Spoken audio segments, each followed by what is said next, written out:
Lorsque vous lancez une campagne sur Facebook Ads, Facebook vous demande quel est l'objectif que vous souhaitez atteindre. Si vous prenez un objectif qui est facile pour Meta, il va vous donner ce que vous cherchez, mais il ne va pas aller plus loin. Et vous, votre objectif, c'est quand même de vendre. Donc, adaptez-vous en conséquence.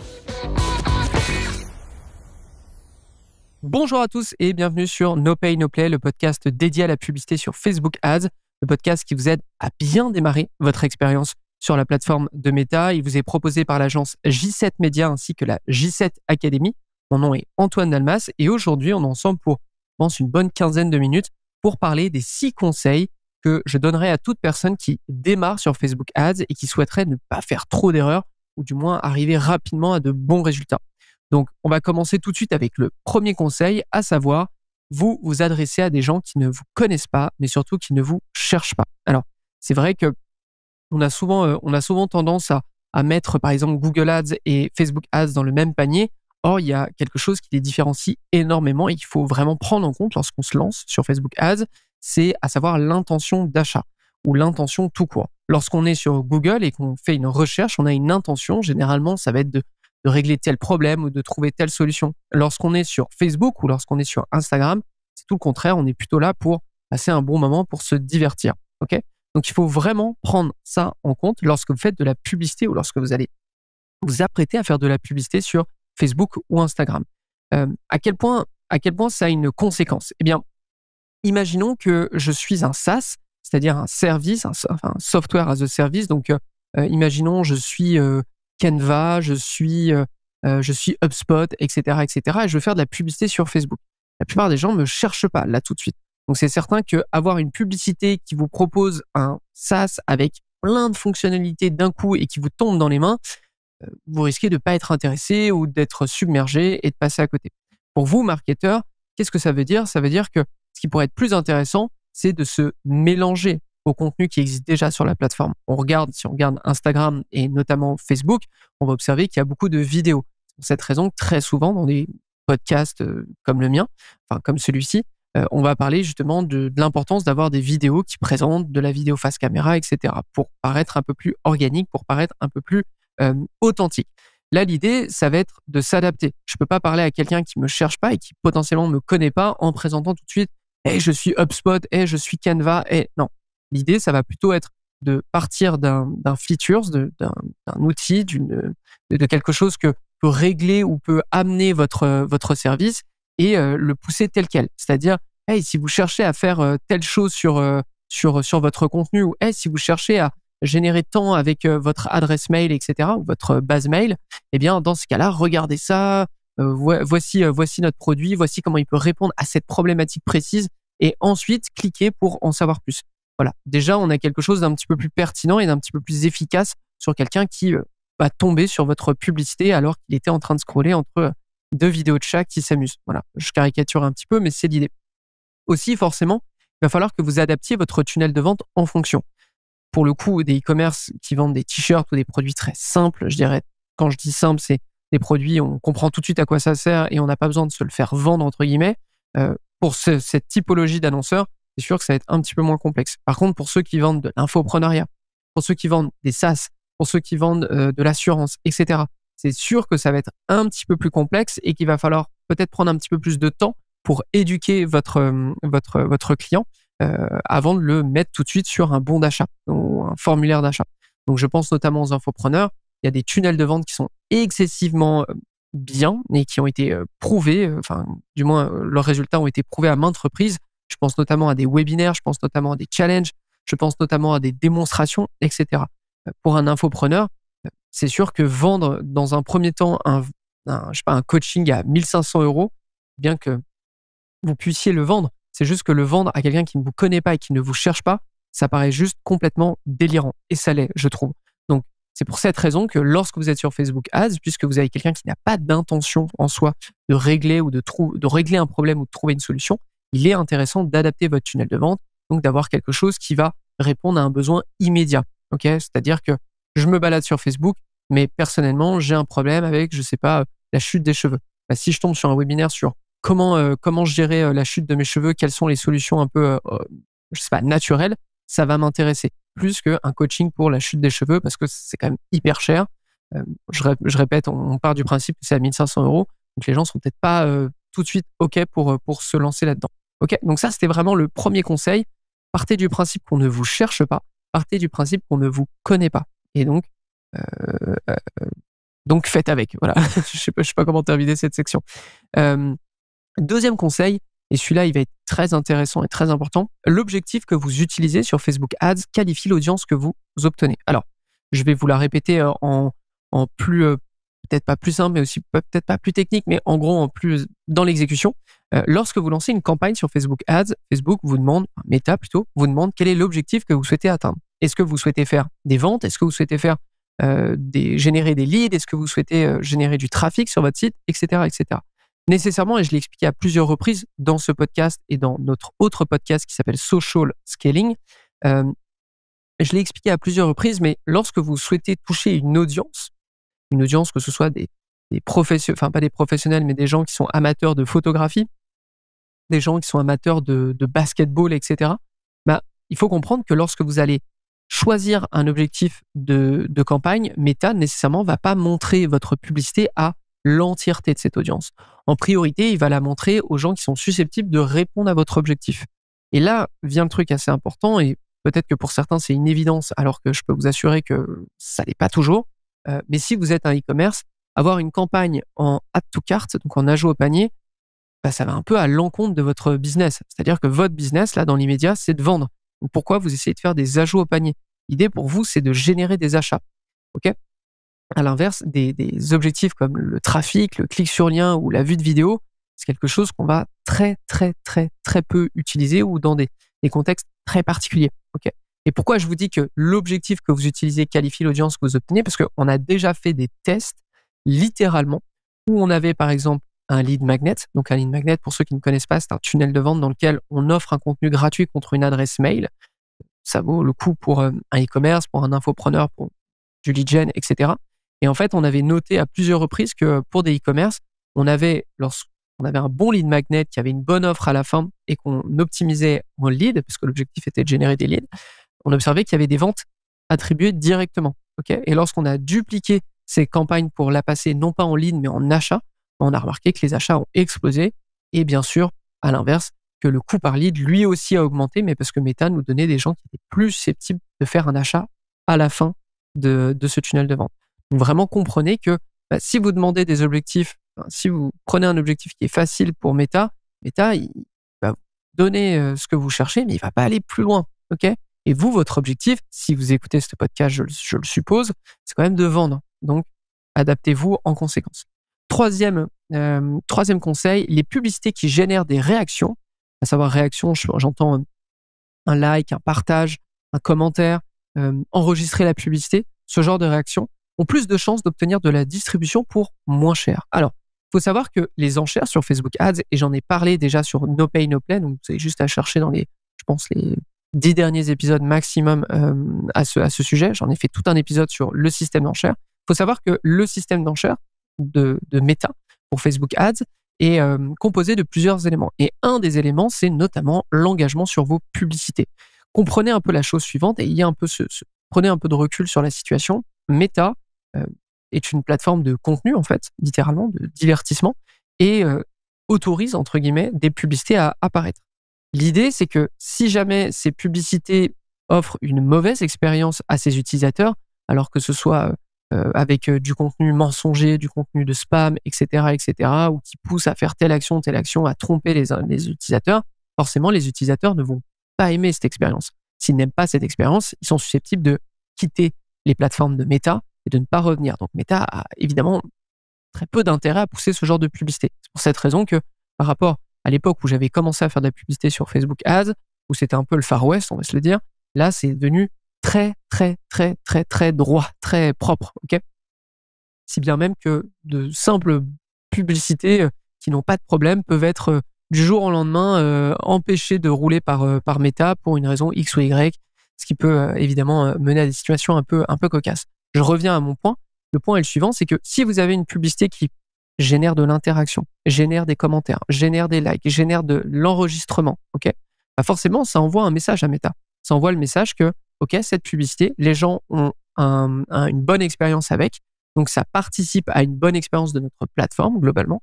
Et en plus de ça, disons que c'est aussi une condition un peu sine qua non, mais si en plus de ça, vous avez déjà des conversions grâce à cette publicité, Meta aura tout d'intérêt à la montrer à plus en plus de monde pour moins cher. À l'inverse, une publicité qui fonctionne pas très bien, qui génère pas un bon nombre d'engagements, je dirais, forcément va coûter plus cher à diffuser, et vous le verrez sur votre coût par 1000 impressions, donc votre CPM, littéralement ce que vous devez dépenser pour apparaître sur Facebook Ads. Vous verrez que ce CPM est beaucoup plus élevé sur des publicités qui fonctionnent de façon pas terrible. Ok. Et là, du coup, je vous donne un conseil, et c'est un conseil que j'ai expliqué beaucoup plus en détail dans un précédent épisode de septembre, du coup, sur Facebook Ads. Il y a une technique pour augmenter ou du moins améliorer l'engagement naturel, je dirais, l'engagement sur vos publicités. C'est le simple fait de prendre vos publicités, d'aller cibler uniquement vos clients existants, donc toutes les personnes qui ont fait, je sais pas, un achat dans les 180 jours ou un export de votre base client, etc., et d'aller les cibler avec ces publicités. Très souvent, on a remarqué que des clients qui étaient satisfaits de leur expérience avec un annonceur allaient spontanément mettre des commentaires sur cette publicité en disant « Ah, j'ai déjà testé, c'est trop bien, je vais même en recommander, etc. » Ça nous est arrivé à plusieurs reprises. Et en fait, ce qui est intéressant, c'est que en allant cibler ces gens-là, du coup, votre publicité, elle gagne en engagement, ok. Donc, elle gagne en engagement aux yeux de Meta, mais aussi, elle gagne en engagement visible, c'est-à-dire vous avez des commentaires, vous avez des likes, vous avez des partages. Et là où ça devient très intéressant, c'est lorsque vous dupliquez cette campagne, enfin cette publicité, vous l'amenez non pas sur une audience de gens qui vous connaissent déjà, mais sur une audience d'acquisition. Eh bien, cette publicité, elle arrive, elle est pas vierge entre guillemets, elle est pas vide dans l'espace commentaire. Il y a plein de commentaires de gens qui sont hyper satisfaits de leur expérience. Et forcément, c'est ce qu'on appelle de la preuve sociale, un peu comme l'histoire du restaurant bondé versus le restaurant qui est vide. Le restaurant vide n'attire personne. Or, le restaurant où il y a la queue devant, forcément, les gens s'arrêtent et veulent savoir pourquoi il y a la queue et potentiellement veulent aller dans ce restaurant. C'est la même chose avec ces publicités. Si vous avez un grand nombre de commentaires, de partages, etc., c'est quand même un gage de qualité de la part des autres utilisateurs envers votre entreprise. Donc, vous avez tout intérêt à générer de l'engagement sur vos publicités d'une manière ou d'une autre. Okay. Et cette technique en fait partie. Quatrième conseil, lorsqu'on démarre sur Facebook Ads, vous avez 3 éléments à sécuriser. Okay. Vous avez le concept créatif, vous avez l'offre et vous avez le produit. Okay. Ou le produit ou le service, évidemment. On avait fait tout un épisode avec Stéphanie Tifo sur social scaling pour le coup. Je peux vous inviter à aller l'écouter plus en détail puisque je vais passer assez rapidement là-dessus. En fait, on attribue à des comptes publicitaires des niveaux de maturité. Le niveau de maturité, en fonction de là où est votre niveau, va vous indiquer quels sont les éléments à tester le plus rapidement possible et quel est votre objectif à atteindre. Okay. Pourquoi on a développé des niveaux de maturité? Pourquoi on a attribué des niveaux de maturité à des comptes publicitaires? C'est parce que, très sincèrement, vous ne devez pas gérer un compte Facebook Ads qui dépense entre 5 et 10 000 euros par mois comme vous pourriez le faire sur un compte qui dépense 30 000 à 50 000 euros par mois. C'est absolument pas la même chose. Vous risquez juste de cramer votre argent ou de cramer tout ce que vous allez faire, donc évitez. Okay. Et donc, pour vous qui, en théorie, démarrez sur Facebook Ads, vous êtes sur un niveau de maturité qui est bas. Vous êtes au premier échelon. Et donc, dans cette condition, dans cette situation même, les 3 éléments que vous devez absolument sécuriser, parce que je parle bien de sécuriser, c'est les concepts créatifs, c'est les offres et c'est votre produit ou service. C'est-à-dire, quel est le produit ou le service que vous arrivez facilement à vendre, quelle est l'offre qui fait en sorte que vous arriviez facilement à vendre et quel est le concept créatif. Et vraiment, je mets un point important sur le concept, non pas les créatifs, mais le concept. Quels sont les concepts créatifs qui fonctionnent? Pourquoi ça? Parce que là, récemment, j'étais en train d'auditer un compte qui était plutôt sur un côté, plutôt sur un niveau de maturité qui était bas, je dirais, qui était faible. Et en fait, j'étais assez étonné de voir que ce compte publicitaire était déjà en train de faire plein de déclinaisons de publicité et du coup avait un parc publicitaire très homogène, je dirais. Dans le sens très homogène, c'était tout le temps des images fixes, c'était tout le temps le même fond et c'était un peu, on changeait la disposition un peu du produit avec la tagline, etc. Disons que c'était assez pauvre. Voilà, le terme c'est ça, c'est que c'était assez pauvre. Nous, ce qu'on a observé, c'est que tout ce qui va être déclinaison, tout ce qui va être publicité très similaire aux autres, etc., on va plutôt être sur le niveau de maturité 2 ou 3. Là, on est au premier, c'est absolument pas le cas. Donc vous avez intérêt à tester des choses qui sont complètement différentes parce que ça va vous permettre d'en apprendre plus sur ce qui fonctionne et ce qui fonctionne pas. Or, si vous avez justement 3 fois la même pub, mais avec des déclinaisons un petit peu juste pour voir quelle est la déclinaison qui fonctionne le mieux, c'est pas le cas. D'abord, vous essayez de savoir quelle est la pub qui fonctionne et ensuite vous faites des déclinaisons. Et pour vous, vu que vous êtes sur le premier niveau de maturité, vous devez absolument tester des choses qui sont complètement différentes et ne pas hésiter justement à trouver des concepts un peu originaux, forcément. En fait, vous devez rapidement atteindre une base solide de conversion, c'est-à-dire que tester des lookalikes, tester du Advantage Plus, ça ne changera rien. Là, pour l'instant, vous êtes vraiment dans cette situation où vous devez sécuriser, vous devez être sûr que ce produit fonctionne, cette offre fonctionne, cette pub fonctionne. Ok, pour l'instant, vous en êtes juste là. C'est pas de tester autre chose. Et du coup, ça fait du pied à mon 5e conseil. Ne vous éparpillez pas avec votre budget. Lorsqu'on démarre sur Facebook Ads, il arrive très souvent qu'on a envie de tout tester, qu'on a plein d'idées, qu'on entend justement des propos tenus sur Social Scaling, sur No Pay No Play, sur d'autres podcasts, sur même d'autres vidéos YouTube. Et on se dit, faut que je teste ça, faut que je teste ça, faut que je teste ça. Je peux mettre jusqu'à 50 publicités dans une seule audience. Vas-y, je lance ça et on va voir où se trouve mon budget. Ça, c'est une erreur. Ok, c'est une énorme erreur. Donc, ce que je vous recommande de faire, c'est d'avoir le moins d'éléments possible en live. On part de ce principe. Vous démarrez sur Facebook Ads. Vous n'avez pas un budget mirobolant. Vous pouvez pas envoyer plusieurs milliers d'euros ou de dollars par jour ou même par semaine en publicité sur Facebook. Vous devez quand même un peu sécuriser votre budget. Donc, ne commencez pas à vous éparpiller. Comment on peut s'éparpiller en ayant trop de tests à la fois, ok, avec de trop petits budgets notamment, ou peut-être même trop de tests avec, oui, effectivement, un budget qui n'est pas assez conséquent. Et là vient un sous-conseil que je dois vous donner. Définissez aussi rapidement quel est votre coût par achat maximum, c'est-à-dire au-delà de ça, vous n'êtes plus rentable.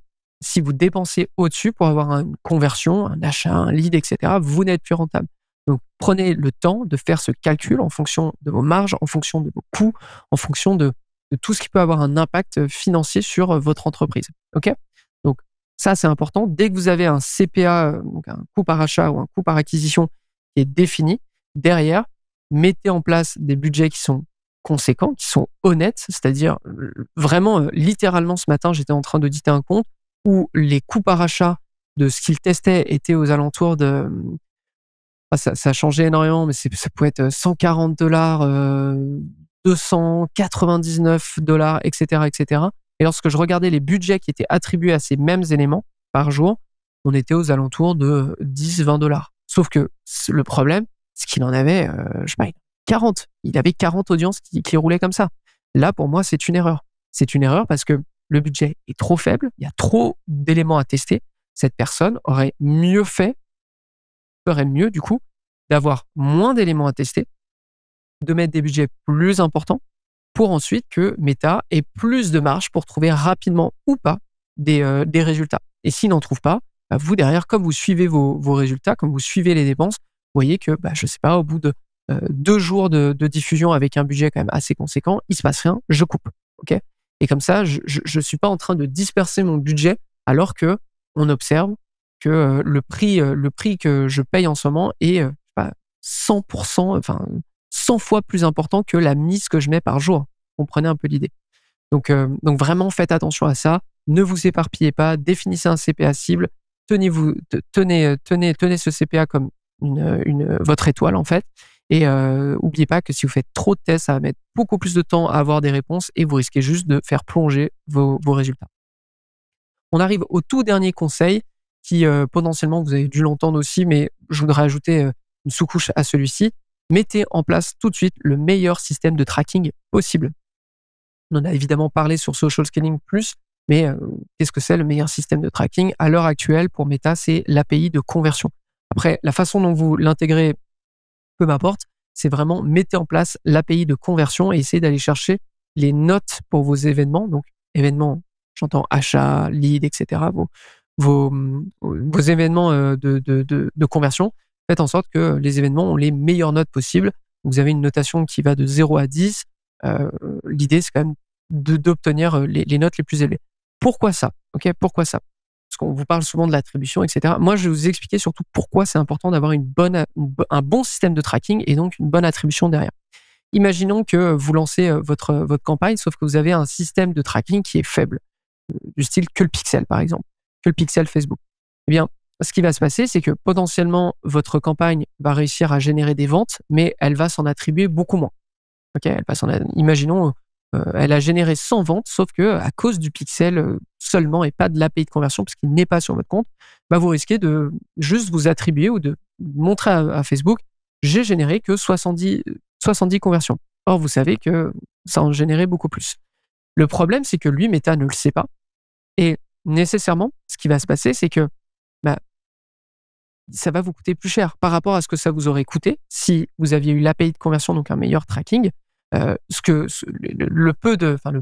Les conversions qui vont vous rester vont vous coûter plus cher que ce que vous auriez dû payer.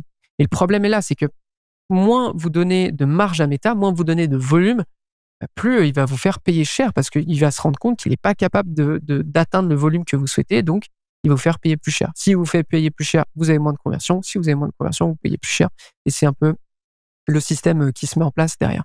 Donc, mettez en place le meilleur système de conversion et surtout, parce que c'est quelque chose dont on parle pas mal, mais plutôt sur social scaling, attention avec l'attribution, parce que sur des campagnes de conversion surtout, vous pouvez sélectionner l'attribution que vous désirez, à savoir, je veux que l'attribution soit à 1 jour vu, 7 jours clic, je veux que l'attribution soit à 7 jours clic, je veux que l'attribution soit à 1 jour clic, etc., etc.